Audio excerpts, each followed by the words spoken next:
Saudara-saudara sekalian, berita yang terakhir hasil dari rapat Dewan Kardinal yang berlangsung jam 9 pagi di Roma, jam 3 di Jakarta adalah ini. Besok Rabu, artinya besok pagi-pagi jam 9, jenazah Paus Fransiskus akan dibawa dari Casa Santa Marta, tempat beliau tinggal, lewat prosesi yang lumayan panjang, akan masuk ke Basilika Santo Petrus. Prosesi akan dipimpin oleh yang disebut Kepala Rumah Tangga Vatikan, seorang kardinal. Sudah diputuskan juga bahwa pemakaman akan dilaksanakan pada hari Sabtu, tanggal 26 April, mulai jam 10 pagi. Yang akan memimpin pemakaman adalah Kepala Dewan para Kardinal yang namanya Kardinal Battista Re. Sesudah itu terus masih akan dilangsungkan yang namanya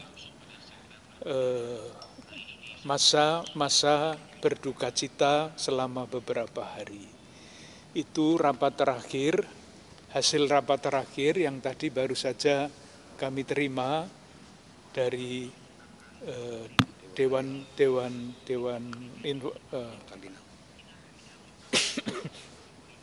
dari Dewan Pers Vatikan. Romo, untuk di katedral sendiri ada agenda khusus atau misa khusus untuk Bapak Paus Fransiskus? Besok hari Kamis, besok hari Kamis jam 6 sore akan ada misa requiem di gereja katedral ini. Misa akan dipimpin oleh Duta Besar Vatikan untuk Indonesia yang adalah seorang wakil dari Paus. Bapak Ketua KWI, Konferensi Wali Gereja Indonesia, akan hadir. Beberapa uskup yang bisa hadir akan hadir juga di sini. Saya ikut di dalam misa konselebrasi itu, dan Romo Sekretaris sudah mengirimkan surat ke paroki-paroki di seluruh Keuskupan Agung Jakarta untuk merayakan Ekaristi untuk arwah Bapak Suci Paus Fransiskus. Jadi paroki-paroki di Keuskupan Agung Jakarta yang jumlahnya 69 diharapkan pada hari yang sama, Kamis sore, mengadakan upacara duka misa arwah di paroki masing-masing. Atau kalau belum sempat pada hari Kamis sore, nanti bisa memilih hari sendiri untuk mengadakan upacara itu. Itu hanya untuk wilayah Jakarta saja, Romo, atau untuk seluruh umat Katolik di Indonesia, paroki-paroki di Indonesia? Tadi Bapak Uskup Ketua Konferensi berdiskusi dengan saya, lalu isinya yang diumumkan tadi adalah silahkan masing-masing keuskupan yang tersebar di seluruh Indonesia ini mengatur agendanya sendiri. Yang penting umat diajak untuk berdoa bagi Bapak Suci. Jadi tergantung dari keuskupan masing-masing. Untuk hari ini? Untuk hari ini misa biasa, tetapi tentu saja di dalam perayaan Ekaristi itu ada bagian yang isinya mendoakan arwah yang sudah meninggal. Pasti beberapa hari ini nama Paus Fransiskus disebut sebagai yang sudah wafat, tetapi tidak disebut lagi di dalam doa syukur agung yang biasanya isi doanya adalah menjaga kesatuan bersama dengan Paus kami Fransiskus dan uskup namanya disebut. Tetapi karena sekarang Paus sudah wafat, nama Paus Fransiskus tidak disebut lagi di dalam doa itu, tapi disebut pada bagian yang sudah meninggal. Sejauh ini Romo ada yang terkonfirmasi delegasi akan datang langsung ke pemakaman Paus Fransiskus di Vatikan? Yang sudah memberitahu saya adalah Bapak Ketua Konferensi Wali Gereja Indonesia. Tentu saja kalau mendapatkan tiket ya, karena ini mendesak sekali. Besok dimakamkan hari Sabtu, itu artinya harus berangkat hari Kamis. Kalau ada tempat di pesawat tentu saja. Karena kalau tidak ya nanti terlambat sampai ke sana. Tapi pasti Bapak Uskup Bandung, Uskup Antonius Benyamin Subianto akan berangkat. Romo, mungkin boleh dikembali apa sih peninggalan Bapak Paus Fransiskus pada saat mungkin dia datang ke sini, khususnya di gereja katedral? Peninggalannya adalah warisan rohani, warisan yang sangat kaya. Kita semua menyaksikan itu. Saya rasakan khususnya tentu bersama-sama dengan yang lain ya. Misalnya saya sebut ya, panitia penyambutan Paus bulan September yang lalu, itu anggota-anggotanya tidak mau bubar. Karena begitu terkesan dan begitu merasa terberkati dengan menjadi panitia itu, sehingga sampai sekarang grup WA-nya itu masih berlangsung. Mereka menyebut diri bukan panitia lagi karena sudah tidak ada panitia, tetapi namanya alumni panitia penyambutan Paus, misalnya itu. Jadi bisa dibayangkan seperti apa hati mereka yang tergerak. Romo Ulun mungkin bisa lebih bercerita karena beliau adalah salah satu pemegang peran besar di dalam kepanitiaan itu. Yang juga sangat mengharukan adalah kesaksian dari beberapa teman dengan latar belakang iman yang berbeda. Semuanya memberikan kesaksian yang sangat baik.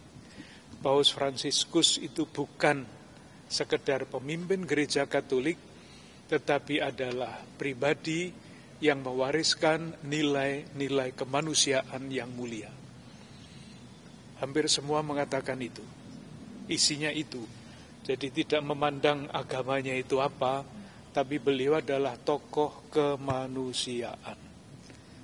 Sampai akhir hayatnya kan, kalau kita ingat hari Minggu yang lalu, dalam keadaan kesehatan yang sudah begitu tidak bagus, masih datang ke lapangan Santo Petrus dan masih berbicara tentang perdamaian. Itulah yang ada di dalam hatinya, itulah yang beliau ajarkan dalam berbagai macam kesempatan, dan dengan teladan. Jadi misalnya, saya ambilkan contoh ya. Kenapa beliau waktu datang ke sini, itu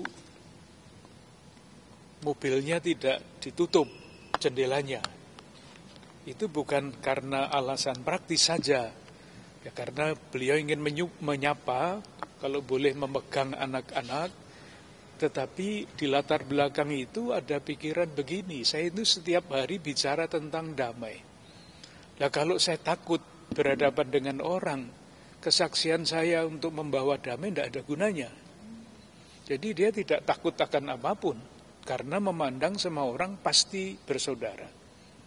Jadi ada keyakinan seperti itu, jadi bukan sekedar karena beliau orang baik, ingin menyapa, melihat, itu juga. Tetapi di belakang itu saya yakin bahwa beliau mempunyai pikiran, saya setiap kali berbicara selalu bicara tentang damai. Kalau saya takut diancam, lalu kesaksian itu semua tidak ada gunanya. Karena itu hanya omongan. Sementara ketika beliau membuka jendela mobil, ini bukan omongan, ini simbol bahwa beliau tidak takut akan apapun karena beliau pembawa damai. Romo, apakah sudah ada informasi terkait pengganti Paus Fransiskus? Pasti belum, karena belum ada konklav. Jadi nanti pengganti Paus Fransiskus dipilih di dalam konklav yang akan ditentukan kemudian waktunya. Tadi kan komunikasi terakhir baru bicara tentang pemakaman. Nanti sesudah pemakaman pasti akan diumumkan kapan konklav akan mulai, dan ketika konklav berlangsung ya pada waktu itu pemilihan paus akan terjadi.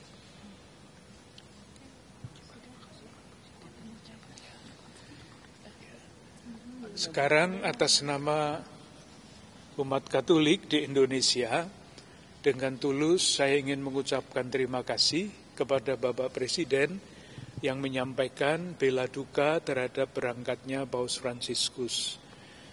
Para pemimpin bangsa kita yang dengan berbagai macam cara juga menyampaikan ikut berbela duka. Memberikan kekuatan bagi kami, semuanya merasa sedih, tetapi kehadiran para pemimpin bangsa, para pejabat, sungguh-sungguh meneguhkan keyakinan kami bahwa kita semua diwarisi dengan nilai-nilai kemanusiaan yang pantas kita lanjutkan. Dan mungkin saya berani mengatakan tanggung jawab kita semua warga negara Indonesia adalah mewujudkan harapan-harapan dan cita-cita Paus Fransiskus yang belum kesampaian. Terima kasih. Terima kasih.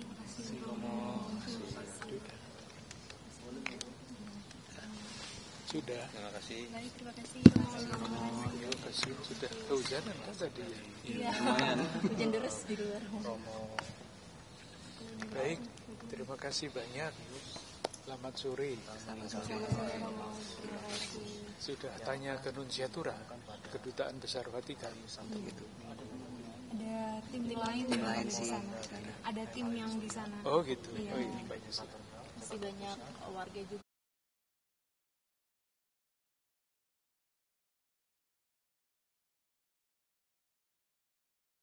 Selamat bertugas. Terima kasih. Jaga kesehatan. Selamat sore.